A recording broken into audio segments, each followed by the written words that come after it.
मैं जब जयपुर गया था, जवाहर साहब को, प्रधान साहब को और चेयरमैन साहब को अधिकृत करके गया था कि आप 17 वार्डों से और तीनों जिला परिषद के वार्डों के लिए सभी साथियों से चर्चा करके, वरिष्ठ आदमियों की राय लेकर के, युवा साथियों की राय लेकर के, आवेदन लेकर के जो जीतने सरी के उम्मीदवार उनके नामों का चयन करना, सबने आवेदन किए हैं, उस पर चर्चा भी की है, जैसा भी जवाहर साहब बता रहे थे। तो इस संदर्भ में तो आज जिले की मीटिंग हो जाएगी।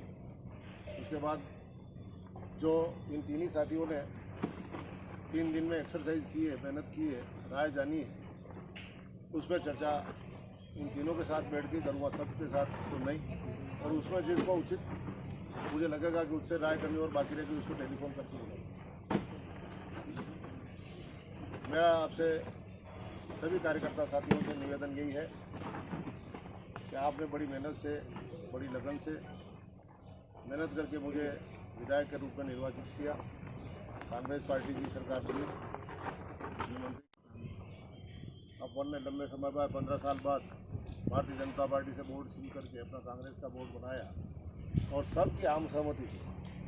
मैंने कोई भाई सुभाष मेरे पास बैठे, आप जानते हैं, सभी पार्षद भी हैं, सभी पार्षदों से भी भले अलग अलग पूछ सकते हो आपके, मैंने किसी एक व्यक्ति के लिए कहा हो, उसमें सभी मिलने वाले पार्षद थे जो उम्मीद कर रहे थे कि मेरा नाम भाई साहब लेंगे चेयरमैन के लिए, लेकिन मैंने स्पष्ट रूप से मना कर दिया था कि मैं किसी का नाम लूँगा नहीं। 29 ही पार्षद जो निर्णय करेंगे उसके पक्ष में रहूँगा। और जिस दिन ऑब्जर्वर यहाँ आए थे, कौन आया था ऑब्जर्वर? गोपाल जी आए थे, तो उनको छोटी दाढ़ी बुलाया था ना, आप सभी पार्षदों को भी मैंने वहीं रख रखा था। और मैं गांव बेस में रहा और गोपाल सिंह जी को प्रभारी भेज दिया कि आप आओ ना, मैं तो नहीं आऊँगा, ऑब्जर्वर क्या मालूम मेरे शर्म से कोई बात कहे या नहीं कहे, इसलिए आप ही इनको ऑब्जर्व करो और ये क्या चाहते हैं वो काम अपने को करना। तो सब ने, पार्षदों ने, एक दो ने अपना नाम लिया कि मैं भी उम्मीदवार हूँ, बाकी सब ने एक सहमति से सुभाष का नाम लिया था और आज चेयरमैन के रूप में काम कर रहा है, तो अच्छा मैसेज। उसी नीति पर हम पंचायत समिति में भी चलेंगे और सबकी राय, जवाहर साहब मेरे नज़दीक हो सकते हैं, प्रधान साहब नज़दीक हो सकते हैं, ईश्वर नज़दीक हो सकता है, लेकिन मैं किसी को थोप करके प्रधान बनाने वाला नहीं। मेरी तरफ से मिलने से मेरे लिए सब समान कार्यकर्ता है, जिसके पास जो हक होता है वो काम करता है। इसलिए जो जीतने वाले पार्षद अपने मेंबर होंगे, पंचायत समिति सदस्य होंगे, वो बैठकर वापस ऑब्जर्वर के सामने, ये राठौड़ साहब भी पधारेंगे, उनके सामने राय देंगे और जो राय देंगे आप उसके अनुसार अपन प्रधान बनाएं। लेकिन मेरी आपसे बहुत ज़्यादा करबद्ध निवेदन ये है कि आपने जिस प्रकार से मेहनत मेरे विधानसभा चुनाव में की, भाई सुभाष के लिए की, वैसी मेहनत आप सभी पंचायती राज में भी मेहनत करें ताकि जिला परिषद के वार्ड और पंचायत समिति अपनी बने। जभी तो मेरा मंत्री बनना या जीतना सार्थक हो पाएगा। अन्यथा जो ग्रामीण क्षेत्र के काम है, जो पंचायत समिति के स्तर पे होते हैं, उनमें राजनीति होती रहेगी 3 साल तक और अपना क्षेत्र पुनः उजड़ जाएगा। इसलिए जो मंशा है कि अपन क्षेत्र में कुछ अच्छा काम करें, इसलिए आपको एकजुट होकर के, निस्संदेह हर आदमी के प्रधान बनने की इच्छा हो सकती है, लेकिन कहीं न कहीं तो अपनी मनोभावना को दबाना पड़ेगा। इसमें कोई दो राय नहीं है कि जो हो जाए जो वो बढ़िया है। सब टीम वर्क में काम करेंगे। जो बनने सरी के अगर कोई वंचित भी रह जाएंगे तो उनके सम्मान में कभी कोई कमी नहीं आएगी, इसमें कोई दो राय नहीं है। मीटिंग में उपस्थित सभी और आपके बहुत ही लोकप्रिय विधायक और राजस्थान सरकार में कैबिनेट मंत्री आदरणीय आंजना साहब, ब्लॉक कांग्रेस के अध्यक्ष और प्रधान जी, नगर पालिका के चेयरमैन साहब और सभी कांग्रेस के वरिष्ठ नेतागण, नौजवान दोस्त, ये पंचायत का चुनाव ये भी बहुत महत्वपूर्ण चुनाव है।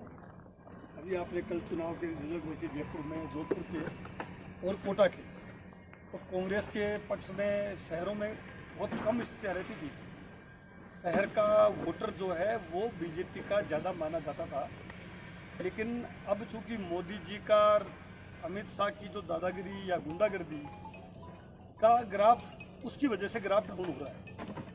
देश में नौजवानों को रोजगार देने के नाम पे वोट लिए, किसानों को जो हालत हुई है, और अभी जो केंद्र ने जो कानून पास किया उसका हमारी राजस्थान की सरकार आदरणीय अशोक गहलोत जी के नेतृत्व में, उदयलाल जी आंजना भी कोऑपरेटिव मिनिस्टर हैं, कोऑपरेटिव, एग्रीकल्चर, इस डिपार्टमेंट, ये किसानों का बहुत बड़ा डिपार्टमेंट है। तो केंद्र का जो कानून था, जो काला कानून था, जिसकी वजह से किसान बिल्कुल ही पूंजीपतियों की गिरफ्त में जाने की तैयारी थी, उसको पंजाब की गवर्नमेंट ने भी, हमारे राजस्थान की गवर्नमेंट ने भी विधानसभा में 3 बिल लाके और उसको रोकने की कोशिश की है। कितने सफल होते हैं, लेकिन कांग्रेस पार्टी की मंशा ये जाहिर हुई है कि किसानों को हक जो है, या किसानों को हम बेचने नहीं देंगे। तो इन सब बातों को लेकर, क्योंकि गांव-गांव में किसान बैठा है, तो मैं बता ये रहा हूं कि शहर का मतदाता भी अब बीजेपी से उसका रुख अलग हो रहा है। और ये झांसेर, झूठे वादे, मतलब कहते हैं ना, काठ की हांडी बार बार नहीं चढ़ती है। तो उदयलाल जी आंजना का कार्यकाल बहुत लंबा है, बहुत अच्छा है, और जिस ढंग से सबको साथ लेके चल रहे हैं, तो मैं नहीं समझता हूं कि निम्बाहेड़ा विधानसभा क्षेत्र में कांग्रेस पार्टी के प्रधान और जिला परिषद सारे जीत के आने चाहिए। तो इनको भी क्या ताकत मिलेगी? इनके पास भी जो मुख्यमंत्री जी को लगेगा यार उदयलाल आंजना को मैंने मंत्री बनाया है, तो ये सही है। तो आप सिंपल, उदयलाल जी सबको जानते हैं किसको देना, कौन जीत सकता है, किसी को मिले नहीं मिले, अपन सबको एकजुट होके और प्रधान भी बनाना है, जिला प्रमुख भी कांग्रेस का बने। ये दोनों अगर बन गए तो ये माना कि आने वाला टाइम है, बीजेपी की उल्टी गिनती शुरू हो रही है।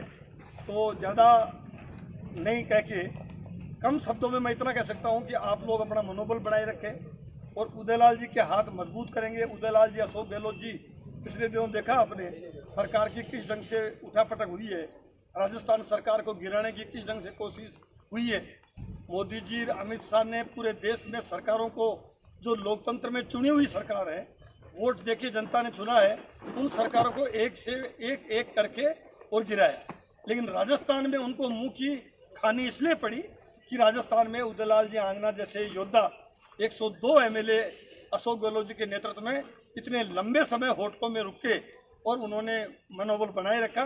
और जब मनोबल बनाए रखा तो अमित शाह और मोदी दोनों को मुंह की खानी पड़ी।